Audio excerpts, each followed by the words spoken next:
اور داؤد اور سلیمان کا حال بھی سن لو کہ جب وہ ایک کھیتی کا مقدمہ فیصل کرنے لگے جس میں کچھ لوگوں کی بکریاں رات کو چر گئیں اور اسے روند گئی تھیں، اور ہم ان کے فیصلے کے گواہ تھے، تو ہم نے فیصلہ کرنے کا طریق سلیمان کو سمجھا دیا، اور ہم نے دونوں کو حکمت و نبوت اور علم بخشا تھا، اور ہم نے پہاڑوں کو داؤد کا مسخر کر دیا تھا کہ ان کے ساتھ تسبیح کرتے تھے، اور پرندوں کو بھی مسخر کر دیا تھا، اور ہم ہی ایسا کرنے والے تھے۔ اور ہم نے تمہارے لیے ان کو ایک طرح کا لباس بنانا بھی سکھا دیا تاکہ تم کو لڑائی کے ضرر سے بچائے، پس تم کو شکر گزار ہونا چاہیے۔ اور ہم نے تیز ہوا سلیمان کے تابع فرمان کر دی تھی جو ان کے حکم سے اس ملک میں چلتی تھی جس میں ہم نے برکت دی تھی، یعنی شام کی طرف، اور ہم ہر چیز سے خبردار ہیں۔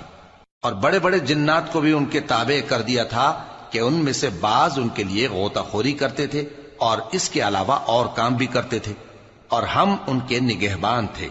اور ہم نے داؤد اور سلیمان کو علم بخشا، اور انہوں نے کہا کہ اللہ کا شکر ہے جس نے ہمیں اپنے بہت سے مومن بندوں پر فضیلت دی۔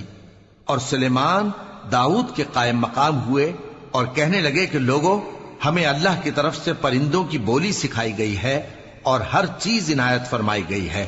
بے شک یہ اس کا خاص فضل ہے۔ اور سلیمان کے لیے جنوں اور انسانوں اور پرندوں کے لشکر جمع کیے گئے اور پھر ان کی جماعتیں بنائی گئیں، یہاں تک کہ جب چیونٹیوں کے میدان میں پہنچے تو ایک چیونٹی نے کہا کہ چیونٹیوں، اپنے اپنے بلوں میں داخل ہو جاؤ، ایسا نہ ہو کہ سلیمان اور اس کے لشکر تم کو کچل ڈالیں اور ان کو خبر بھی نہ ہو۔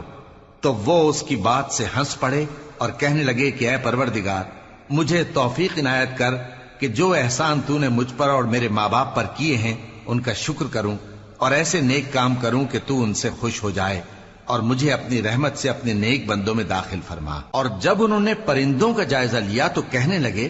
کیا سبب ہے مجھے ہدہد نظر نہیں آتا؟ کیا کہیں غائب ہو گیا ہے؟